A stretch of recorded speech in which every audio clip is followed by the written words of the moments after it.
Sewer में उतर के मरने वालों के प्रतिनिधि मंडल से बात नहीं होती, ठेला मजदूरों से बात नहीं होती, बेरोजगार युवकों से बात नहीं होती, छोटे मझौले किसानों से बात नहीं होती, और अब तो ट्रेड यूनियन से भी बात होने की रवायत बंद हो गई है। राज्य की कोशिश होनी चाहिए कि इनकम इनइक्वालिटी इस रूप में ना बढ़े।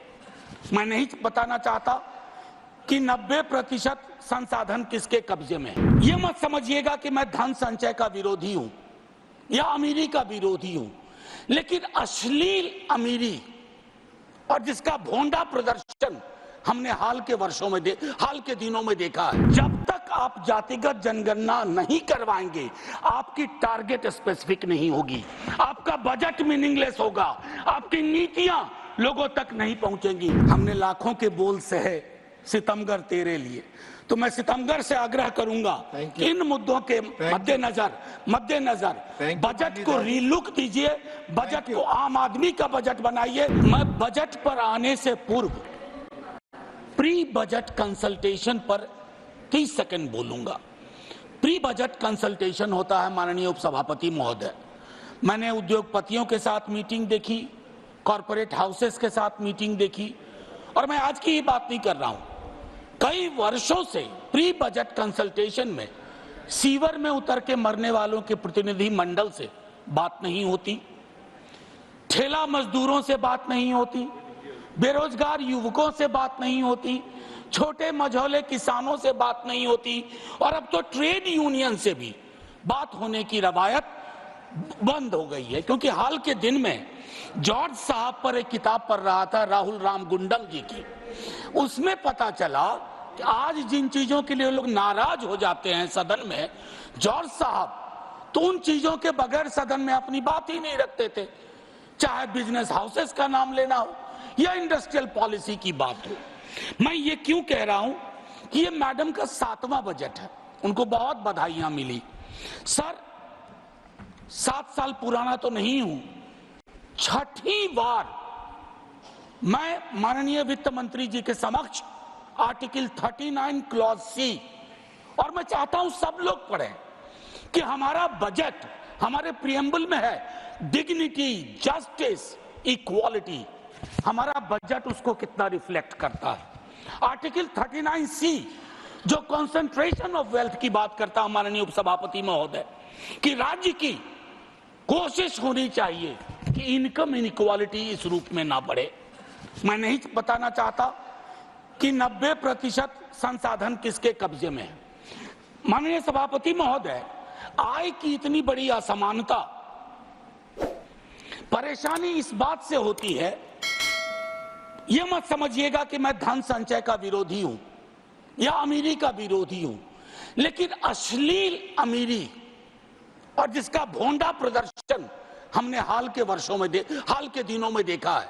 सर दिक्कत उससे है, इसलिए आय की असमानता पर बात होनी चाहिए। माननीय सभापति महोदय, मेरे साथी हमारी पार्टी से बोल चुके हैं, मैं मनरेगा पर 1-2 बात कहना चाहता हूं। अपने स्थापना से लेकर के आज तक पहली बार मनरेगा का उस रूप में जिक्र नहीं हुआ जैसा होता रहा है। 86,000 करोड़ दिए गए। सर अभी मेरे पास पूरे आंकड़े हैं। 86,000 करोड़ जो कि इंतरिम बजट के बराबर हैं। आपका एक्चुअल एक्सपेंडिचर 1,05,000 करोड़ था, 20,000 का गैप है, और ये मैं इसके आधार पर कह रहा हूं, मैं आंकड़े गर नहीं रहा हूं। मैं दूसरी बात कहना चाहता हूं, इससे क्या होगा? मजदूरी के भुगतान में देरी होगी, सप्रेशन ऑफ डिमांड होगा, और क्वालिटी एसेट्स का निर्माण नहीं होगा। माननीय उपसभापति महोदय, भारत की शिक्षा, स्वास्थ्य और बाल विकास की योजनाओं में 50 लाख से ज्यादा स्कीम वर्कर्स हैं, जिसमें 90% से ज्यादा महिलाएं हैं। 5 वर्षों में उनके मानदेय बढ़ोतरी की कोई कोशिश नहीं हुई है। महोदय, कोरोना का पूरा भार किसकी लाश है, कौन बीमार है, इन्होंने उठाया।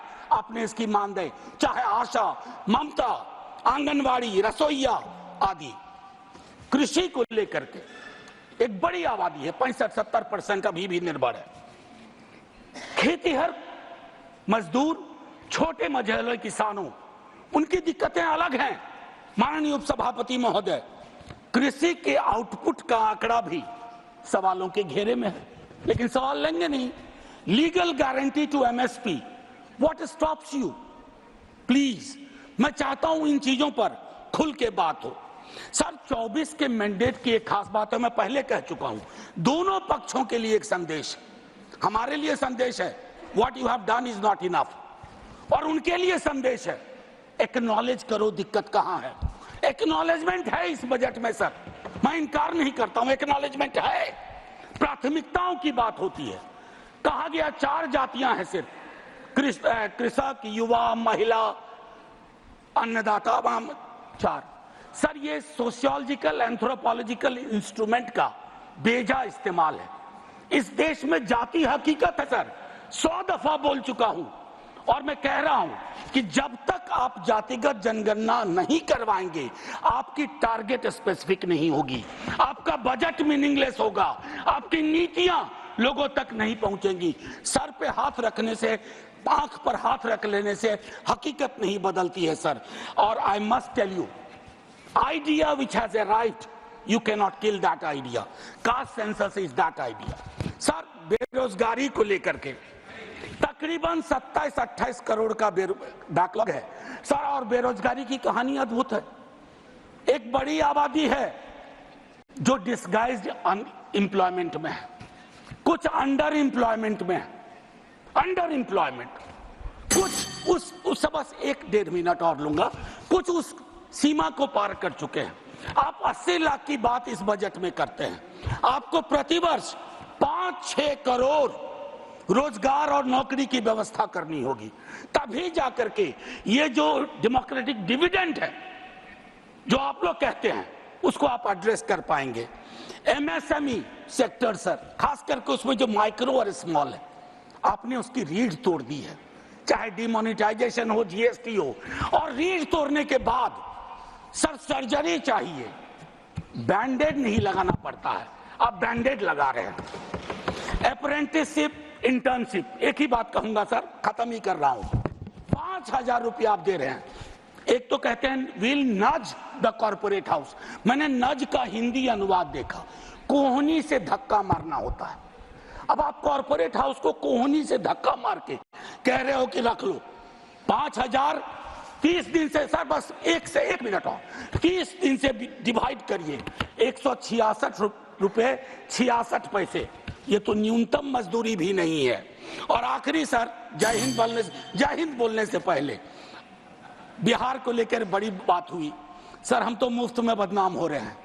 2015 का प्रधानमंत्री जी का आरा वीर कुंवर सिंह की धरती का भाषण सुनिए, फिर टॉर्च लेकर के या लालटेन लेकर के स्किल यूनिवर्सिटी ढूंढिए, केंद्रीय विश्वविद्यालय भागलपुर में ढूंढिए। हम तो सिर्फ इतना कहना चाहते हैं, हमने लाखों के बोल सहे सितमगर तेरे लिए, तो मैं सितमगर से आग्रह करूंगा इन मुद्दों के मद्देनजर बजट को रीलुक दीजिए, बजट को आम आदमी का बजट बनाइए। जय हिंद सर, शुक्रिया बहुत।